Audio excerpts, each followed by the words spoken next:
नमस्कार आपण समस्त को ओडिशा पाणीपाग चैनल रे स्वागत। बंगोपसागर रे गोटे लघुचाप सृष्टि होईची जार प्रभाव रे वर्तमान समय रे राज्यर किछि किछि जिल्ला रे वर्षा हेउची एवं आगामी 4-5 दिन पर्यंत राज्यर अधिकांश जिल्ला रे वर्षा हेबो। वर्षार परिमाण धीरे धीरे बढ़िबो। प्रबल वर्षा अनेक जिल्ला रे हेबार संभावना रहउची। केतेक जिल्ला रे बिजुली घड़घड़ी सह मध्ये वर्षा हेबार संभावना रहउची। वर्षा समय रे किछि किछि जिल्ला रे पवन मध्ये हेबो। तो ये जो लघुचाप प्रभाव रे क्यों क्यों तारीख रे क्यों जिले में प्रभाव अधिका रहिबो से संपर्क में संपूर्ण भाव जानिया पे वीडियोटी को संपूर्ण रूपे शेष पर्यंत देखंतु वर्तमान समय रे दक्षिण ओडिशा एवं तत्संलग्न आंध्र प्रदेश उपकूल निकटस्थ समुद्र रे गोटे लघुचाप सृष्टि होईची जहाँकि आगामी 2 दिन मध्य छत्तीसगढ़ आड़ की मुहाइब। जार प्रभाव में वर्तमान समय राज्यर किछि किछि जिल्ला रे वर्षा आरंभ हो जाइछि। किछि किछि नयगढ़ खुर्दा कटक कंधमाल दक्षिण ओडिशार किछि किछि आभ्यंतरीण ओडिशार किछि किछि जिल्ला रे वर्षा हेउची एवं आगामी 4-5 दिन 17-18 तारिख पर्यंत राज्यर अधिकांश जिल्ला रे वर्षार संभावना रहउची।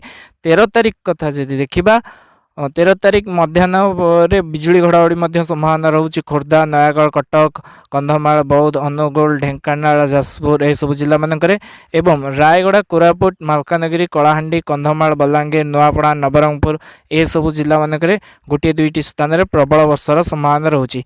पुरी जगतसिंहपुर केन्द्रापड़ा भद्रक बालेश्वर उत्तर ओडिशा जिला मान उत्तर उपकूल ओडिशा जिला मानक मझिरे मझिरे वर्षार संभावना रोचे। तुहाकु तुहा वर्षा लगाण वर्षा नहेले मध्य किंतु वर्षार प्रभाव 13 तारिख में कलाहांडी कंधमाल नयागढ़ बौद्ध बलांगीर नुआपड़ा नवरंगपुर कोरापुट मालकानगिरी यह सब जिला मानक अधिका रहिबो। 14-15 आड़िकी मध्य राज्यर अधिकांश जिले में वर्षा होबार संभावना रही। 14, 15, 16, 17 तारिख में 14 तारिख में उपकूल ओडिशा रे वर्षार संभावना रोचे। पुरी जगतसिंहपुर केन्द्रापड़ा कटक खोर्धा ये सब जिला मानक हल्का मध्यम धरणर वर्षार संभावना रोचे। 14 तारिख में 15-16 तारिख धीरे धीरे वर्षा पश्चिम उत्तर ओडिशा रे हबार संभावना रोचे।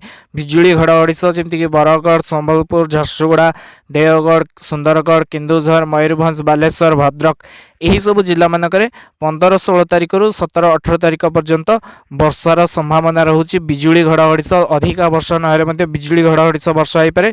केन्दुझर मयूरभंज बालेश्वर सुंदरगढ़ केतेक स्थान में प्रबल वर्षार संभावना रोचे 15-16 तारिख बेलू एवं उपकूल ओडिशा पुरी जगतसिंहपुर केन्द्रापड़ा कटक खोर्धा आउ आभ्यंतरीण ओडिशार ढेंकानाल अनुगुल जाजपुर भद्रक बौद्ध देवगढ़ सुंदरगढ़ संबलपुर ये सब जिला मानक 15-17 तारिख मध्य वर्षार संभावना रोचे। मझिरे मझिरे बिजुली घड़घड़ी सह वर्षा हो पारे।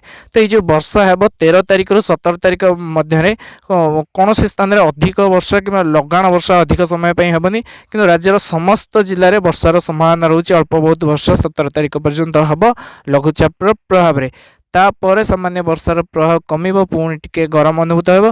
किंतु सेप्टेम्बर मासरे पछकु पछ सेप्टेम्बर शेष सप्ताह को बंगोपसागर बहुत सक्रिय रहिबो एवं पछकु पछ लघुचाप दाना बांधिबो।